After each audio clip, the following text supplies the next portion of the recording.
My name is Andrea Little-Lumbago, and I'll be discussing supply chain resilience in a time of tectonic geopolitical shifts. Now, throughout this discussion, feel free to add some questions in the chat, and we can address them throughout the entire session. Now, there have been significant transformations already underway, especially along the lines of geopolitical shifts and emerging technologies. But really, over the last year, these emerging trends have accelerated thanks to the COVID-19 pandemic. In addition to the unprecedented and devastating human scale from the pandemic, we've also seen significant disruptions to economies across the globe, and specifically as it pertains to supply chains with regard to global trade.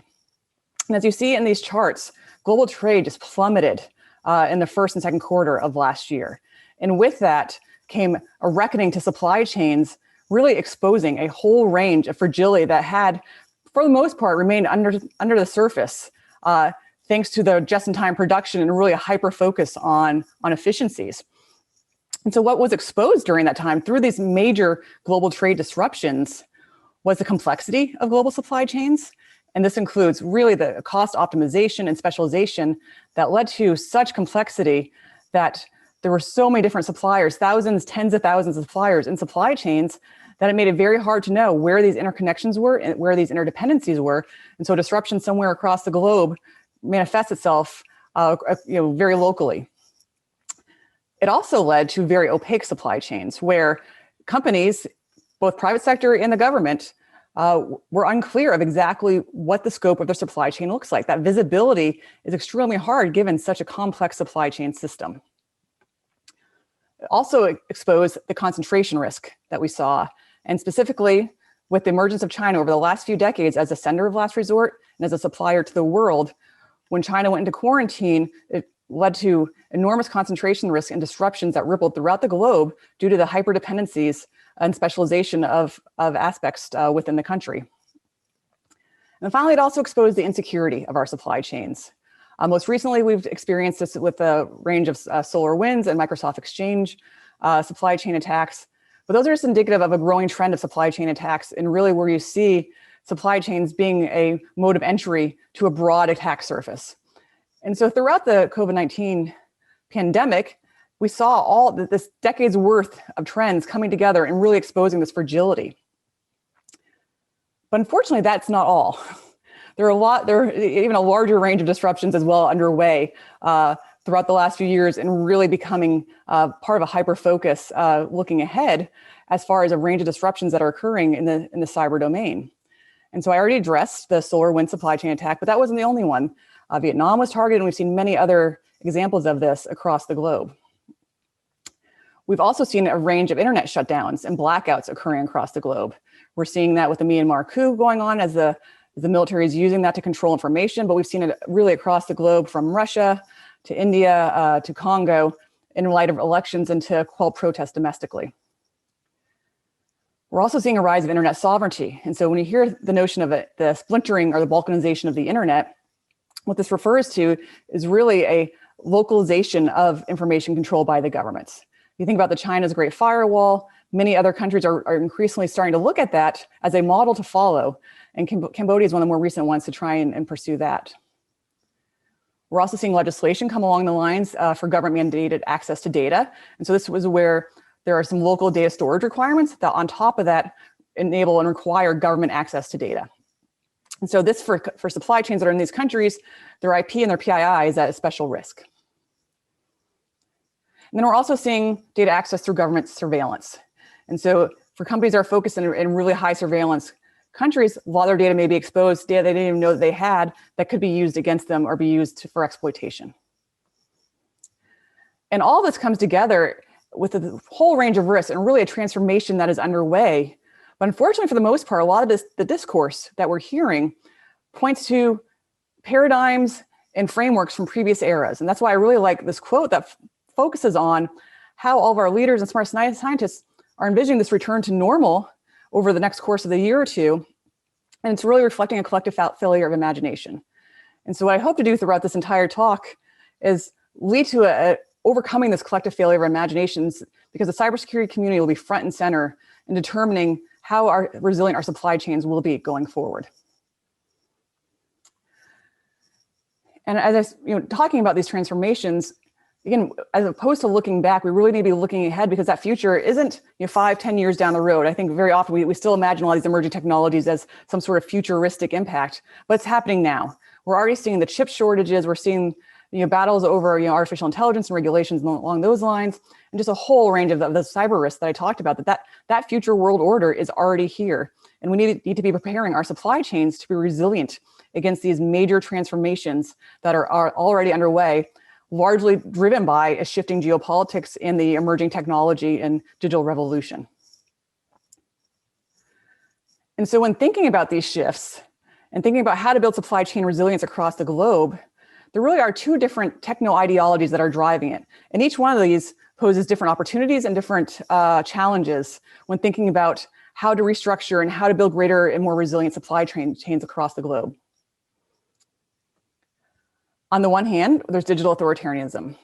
This is also referred to as techno-dictators, but when governments use digital information and digital information technologies for complete information control within their borders. This could be any of those examples I talked about, as far as using internet blackouts, using censorship, government mandated policy, surveillance, and then the whole range of APTs and leveraging offensive cyber for information access. But importantly, when we talk about these techno-dictators, it extends well beyond China and Russia. I think very often we think that China and Russia are the usual suspects, and they absolutely are, and they are leading the way. But what they're doing is providing that playbook for others to copy. And so we've seen the copycats starting to emerge amongst state and non-state actors. And really what the overarching ideology is this complete quest for information control, and whether it's controlling it through hoarding of the information, through stealing the information, but also manipulation and abuse of that information and data as well. On the other end, we have digital democracies. And unlike digital authoritarianism, which has basically had a playbook that's been evolving for the last few decades, the digital democracy playbook really is still very nascent. On the one hand, that might be surprising because the internet was built upon the notions and aspirations of a free, open, secure internet and free flow of information. But unfortunately, those aspirations weren't supported by any range of policies or laws or norms. It basically was internet anarchy as far as how the information would emerge. And to fill that vacuum, the digital authoritarian model came in. Well, fortunately, we are finally starting to see some democracies come forward and start creating some playbooks. And so when thinking about looking ahead and how we can actually ensure these aspirational visions come to reality, more policies and laws and norms are starting to emerge with really a focus on security and privacy and the free flow of information as a universal right, as opposed to the authoritarian view for complete control over information. Now, how do these competing ideologies actually impact supply chains? They very much so impact both on the range of data risks, but when thinking about how supply chains are getting transformed right now and how companies and governments are thinking about where their suppliers are, who to partner with, and how to really transform and build resilience, these ideologies should become front and center when thinking about where and the locations of your supply chain. And there are a couple different facets to take into account when doing that. One is global wars, or the global trade wars. Another is regulatory shifts. And then finally, there's also interstate hostilities. And so I'll walk through each of these very briefly, although each one could honestly be its own presentation. So when thinking about the global trade war, very often in our security community, we think about the weaponization of cyber. Whether you love or hate that phrase, it's something that has been around for a little while and really talks about how the cyberspace domain has become an area of global conflict. And so that's been going on for quite some time, as I think we all have come to RSA for years now and heard about a lot of these different kinds of attacks. What's relatively new and hasn't been around for, has actually been a bit of a gap for several decades, is the weaponization of trade. And so this is where industrial policy comes into play, and it's where trade policies are used as a weapon of the government to basically to pursue and to push forth their own objectives and incentives. And where we'll focus on for today is this data access risk through that hardware and software that comes along with that trade. And so if you think about some of the tech giants across the globe and various kinds of surveillance companies and the various emerging technologies, some of those can come along with various kinds of data access risk as far as embedded backdoors or vulnerabilities. And they're becoming part of both the weaponization of cyber, but also part of the trade conflict that we're seeing, especially between the US and China.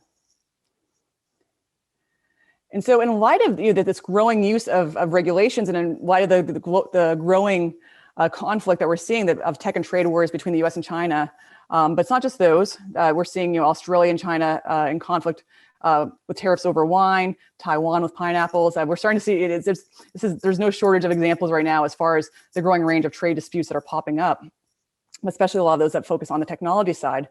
And so given that, we're already starting to see some private sector and public sector entities already shifting their locations away from China and away from areas toward what they feel are more resilient locations. And so currently what we're seeing is roughly a quarter of companies are planning on relocating their supply chains. And for a lot of these numbers and statistics, over the course of the COVID pandemic, they've grown in percentages as far as those who are thinking about moving their supply chains and transforming them across the globe. We're seeing 3/4 are enhancing the scope of existing reshoring. And so this is an important point because, again, reshoring was already underway thanks to the US and China trade war and the growing tariffs, but it really has escalated over the last year. And we're seeing over half, at least half the companies are looking at providing alternative suppliers. And so a diversity of suppliers and backup suppliers is another way to gain resilience going forward. But it's not just companies that are having these plans. Governments are also stepping in to incentivize various kinds of movements away from areas where they feel they have too much geographic concentration risk. Japan, for instance, has allocated over $4 billion in the last year or so to facilitate its own domestic champions to reshore away from China. And they're not alone. We're seeing something similar popping up, not quite to that scale, but more and more governments are starting to look at how they can incentivize reshoring because it is a significant cost.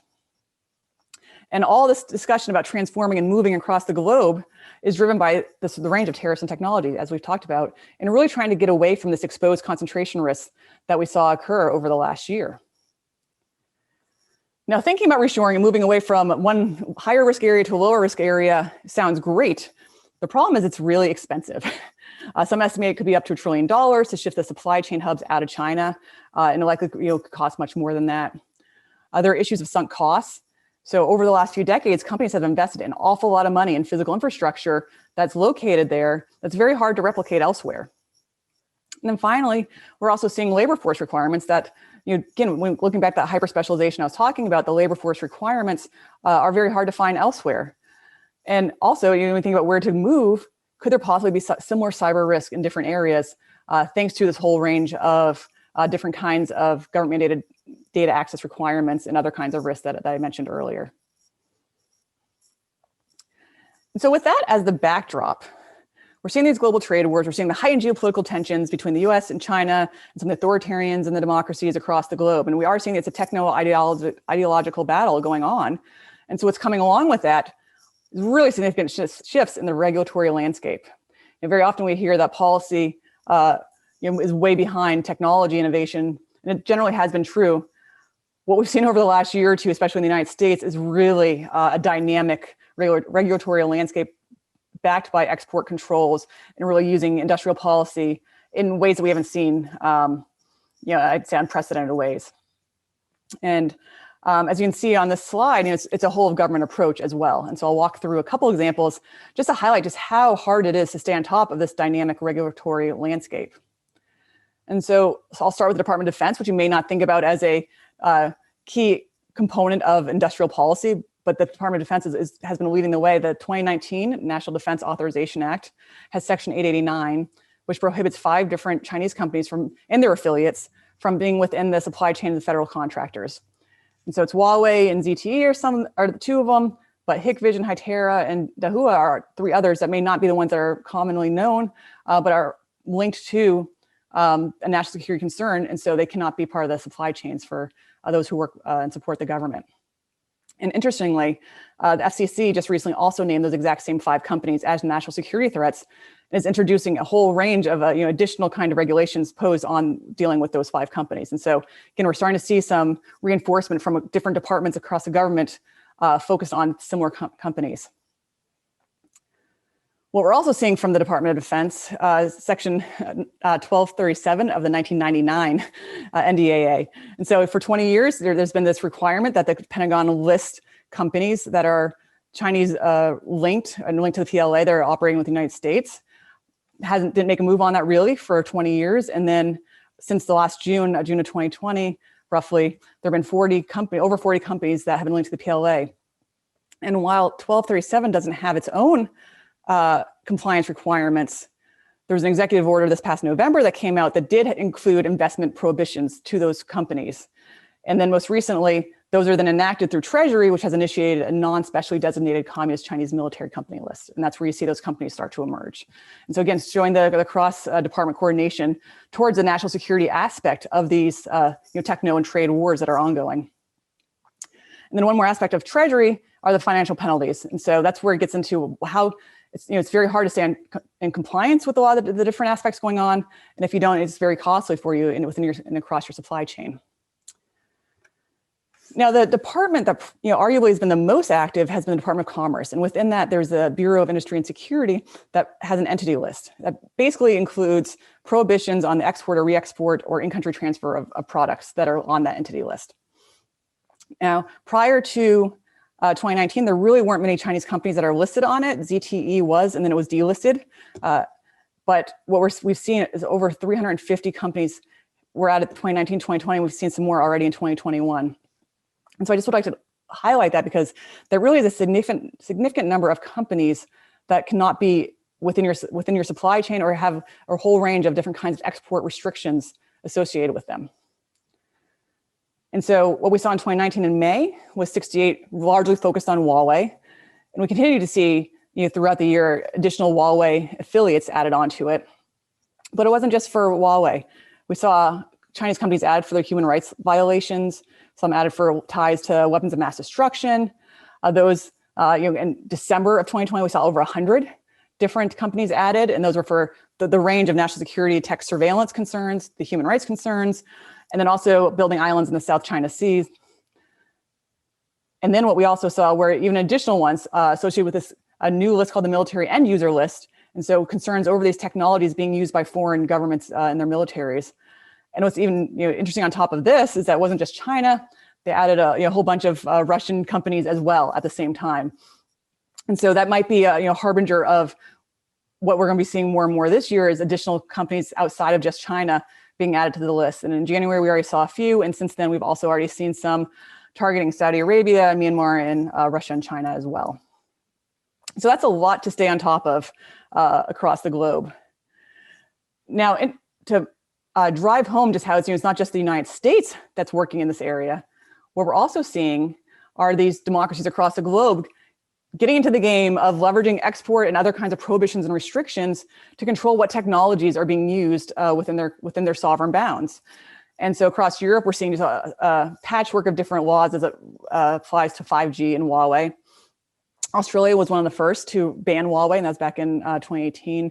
And India's taken a different route as far as banning hundreds of different apps linked to China. And part of that really started was during the conflict between China and India over last year that led to the banning of the apps and increasingly hostilities between them. And so that's a good example of what we're talking about next as far as the rising instability that we're seeing across the globe.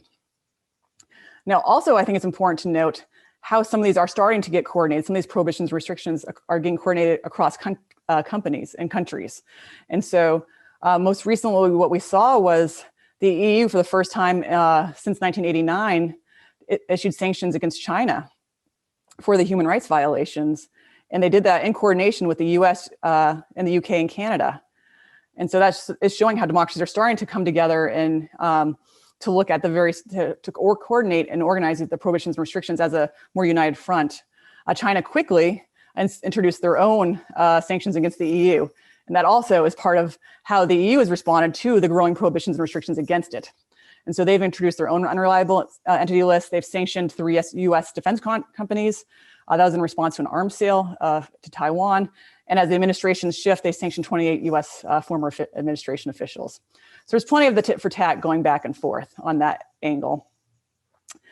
And then again, it's as if that wasn't dynamic and fast-paced and moving, making it very hard to stay on top of these shifting dynamic and export control requirements. There's a whole range of additional data privacy and protection requirements aimed at helping companies better secure their data. And democracies, what we're seeing is this emerging through privacy and data protection regulations. And the General Data Protection Regulation from the EU is arguably the most prominent one, but we've got others in California, Brazil, and Japan following suit, and many across the United States at the state level starting to pursue those kind of data protection policies. But we're also seeing security policies pop up as well. Cybersecurity maturity model certification is one of them to incentivize greater security, but also for those in supply chains to see that and to assure that their suppliers are also maintaining a certain level of security. Now, while we see that happening on democracies, authoritarians are taking a different angle, although using some of the very similar terminology. Under the auspices of ensuring data protection, ensuring data rights, what we're seeing are new cybersecurity and data protection laws, but they're actually aimed at enabling the government to access that data and have greater surveillance over it. And the national security law in Hong Kong is one good example. And some of these others I've already talked about, as far as creating their own internet autarky in Cambodia, to Ecuador's larger surveillance system, and to Kazakhstan's digital cert that they, on and off again, require on all computers within Kazakhstan, and it basically enables a man-in-the-middle attack for access to data. And then on top of all of that, there's the range of internet disruptions that are going on, again, under the auspices of maintaining national security. And so it's really different takes on data protection and data security. And it's really important to see how those are diffusing, because the reality is that the digital authoritarian model is spreading much faster than those data protection and security and privacy requirements in the democracies. So finally, I also want to get into this notion of major power competition. For those of you in the national security community, perhaps, you hear a lot about this move towards major power competition. The pivot to Asia has been going on for several years now. And while that's very important, and it's been something that we've talked about for the better course of this presentation, we can't have a hyper focus on China and ignore some of the other instability, especially when it comes to supply chain resilience. And so looking at how the asymmetric nature of cyber, which means that minimal resources in smaller states can now have an outsized impact thanks to the emerging technologies in cybersecurity. And we see that, compared to the past, where power used to be measured on things like military spending and personnel and iron and steel, and those things still matter, but the whole nature of warfare and global and geopolitical power has really shifted thanks to the asymmetric nature of both emerging technologies and cyber. And so I'd like to provide a couple examples to highlight how that's the case. So first, we won't spend a ton of time on the usual suspects, and we hear about China, and then we normally hear about Russia, Iran, and North Korea. And that's great. And absolutely, they're the ones that we're seeing some of the bigger attacks that are having global impact. And what's important to highlight in that is that, in general, they are smaller. They aren't the major powers that we see in the globe, but they're having a very big impact when it comes to various range of cyber attacks and newfound campaigns and different kinds of APTs linked to them. What we're also seeing, though, that doesn't get quite as much notice, and really is something that we're seeing more and more, is how smaller states, both state and non-state, are learning from China, Russia, Iran, North Korea, and implementing their own strategies. And thinking about that, over 100 different countries now have offensive cyber capabilities. It's no wonder that we're starting to see a rise of the use of those capabilities, especially when it comes to various kinds of conflicts that are starting to pop up around the globe. When thinking about purely more in the cyber domain, Vietnam has an APT associated with it, so it's having an outsized global impact that way. Lebanon had Dark Caracal linked to it as far as a global Android malware campaign. And so we're seeing some of the smaller countries starting to pop up and having a larger impact, or having linked to entities that do. What we're also seeing is this emergence of hotspots and really focused on geographic conflicts. Land was one of the biggest causes of war historically, and that's coming back again. And we see it in a couple different areas that I'll highlight.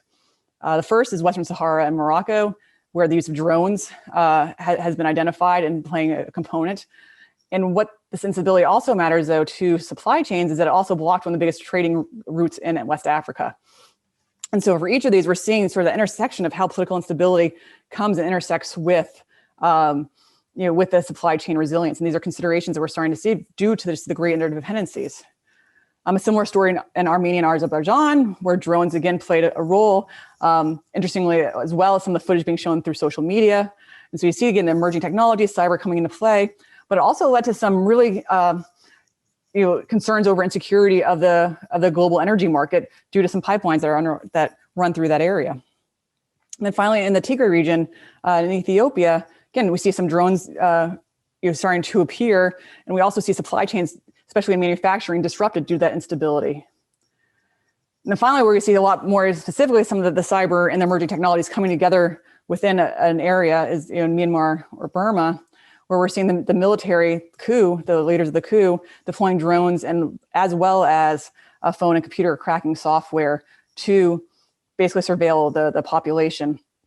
And it also has had really significant disruptions, especially to ports and to large shipping containers that depended on going through that area. And so all of this all together leads to a range of risks across the globe that are really threatening supply chain security and resilience. And so when we think about what this new normal is, we can't think that the new normal is as it was for the previous few decades. We really need to prepare for what is coming next. And so I'd like to spend the next 10 minutes or so talking about how to build the supply chain resilience amongst these enormous shifts that are underway. Now, the first discussion is, I really like this quote because, again, the perimeter is dead is something that we hear over and over and over again. But oftentimes we think about that just in the context of cloud security. We don't really think about it in the context of thinking about our partners as part of our network ecosystem that we need to make sure remain safe and secure. And so this is a really good op-ed that was from last year that talks about how even the greatest investments in your own security can be easily undermined if one of your suppliers has weak incentives for their own security. Another rule of thumb to think about is where you stand depends on where your data sits. In international relations, we like to talk about where you stand depends on where you sit. So as far as your perspective on things, same goes for where your data is.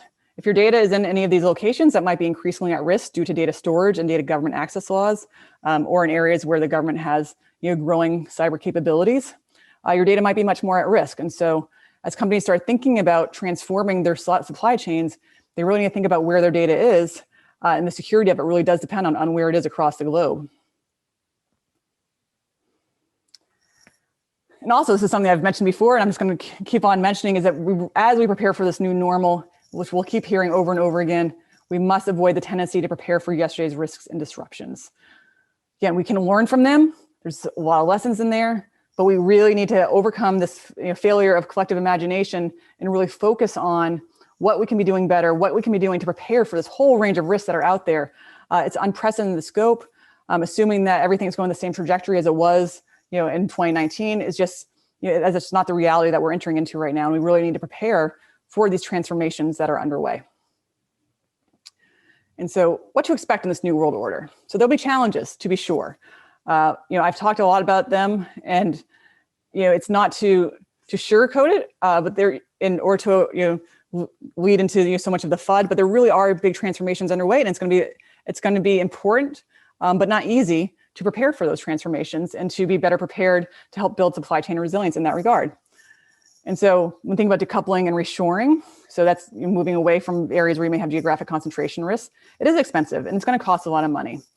But what you can keep in mind is it doesn't have to be all or nothing. And that's a really important component that I think often gets overlooked. You can focus on what your core competencies are, what your most important IPs that you need to protect, where your most important resources are, and make sure those are protected in areas that are much more resilient than others. And you can still maintain various other kinds of trade flows in areas that may be higher risk, but may not matter quite as much to your bottom line. Even knowing where your data is, you get another problem. It's easier said than done, because given the free flow of information going across it, you really need to think about where you're sending your data, who you're sharing it with, and think about your own data sharing strategy that both is shaped to create greater security, but also ensure that's not going beyond where is necessary. I'm keeping up with the regulations. Another thing that's increasingly hard to do. As I showed, when you've got 350 companies that are added to a list, the entity list over the last 2 years, it's very hard to know, to stay on top of that. And even on top of that, it's even hard to know how many of those are even within your extended supply chain. You may not have them in your initial supply chain, but they may be there second, third, fourth tier, and so forth. And so gaining that visibility is yet another challenge. And finally, mental models are hard to shift. And this might seem like sort of the easiest one, but again, we hear time and time again that we're just going to return to normal, that things are going to be similar to how they were before, and that's just really not the reality. And while 2020 was an inflection point, a lot of these trends were already well underway. It just accelerated them. And so we really need to shift our mental model and think about what this new world order is going to look like and prepare accordingly. Fortunately, there also are opportunities. And this is where I think I would focus a lot of the effort. It's important to maintain security and awareness of some of the challenges, but really think about how can we make these transformations into something that's much more so an opportunity. One's a focus on trustworthy networks, both at the firm and the nation state level. And by that thinking, that can mean the whole gamut from who you're partnering with, but also looking at where your companies are, and then as well as thinking about how you can build trust through various kinds of technological innovation and building trust through partnerships as you think about who's within your supply chain. I think resiliency is going to become a competitive advantage as we undergo these transformations. Those who want to stick their head in the sand and pretend that nothing has changed and that everything is just the same as it was before are going to be in for a surprise over the next few years. Those who are making those preparations now for the whole range of disruptions, I think that's going to pay off for them down the road, and they'll be much better prepared, and it'll be something that they can take as a competitive advantage over their competitors. Again, I think we're all stronger when working together, and so that's how collective security. That's normally something you use when you think about in warfare, but also something you can think about in building up your supply chain ecosystem, how to strengthen that collective security. And finally, leveraging technology to help overcome. I talked about how opaque and complex they are. Technology can help overcome those blind spots and help you see exactly where you are across the globe, where your suppliers are, and some of the risks and opportunities that might emerge in those areas. And so what can you do next? So one, like I was just talking about, do you have that visibility? Do you know the who and the what of your immediate supply chain network? Once you know that beyond your first tier, see if you can do that beyond your second tier, third tier, and so forth. And if you don't know who's in your supply chain network, stop and have that be your number one priority and really start to figure out what visibility you can gain across your entire supply chain. And then as well, leverage technology and leverage your partners for information sharing to help get that visibility. I'd rethink how you think about cyber risk. Do you know where your data is? Do you know where those insecure links are that we talked about earlier? And that means both in the physical world and the digital world. And even to take it even a step further to add to the complexity, do you understand where those risks are across the globe at the firm level? Do you know where you are as far as your industry? What some of the attack trends are within your industry? And then at the country level, what are some of the different kinds of country level risks that are out there, and how do they vary, and how should those inform how you transform your supply chain going forward? And so it's really important to think about that both for your immediate headquarters, but also your expanded footprint, your expanded supply chain. And finally, yet again, don't look back. Really learn from the past, but prepare for these transformations. They are underway. That future is here for quite some time. While we talked about borders not necessarily existing on the internet, they do, and they're coming front and center. Geopolitics is coming into play. We're seeing the splintering of the internet, but we're also seeing the splintering and the balkanization of trade as well. And so when we're seeing those trends coming together, borders are mattering more than ever, and those can help you inform you on where you should be transforming your own supply chain for greater resilience. And while most of this has really focused on looking at the various range of cyber and technological risks that are starting to emerge, I didn't even address some of the other supply chain disruptions that we've seen and continue to see increasingly.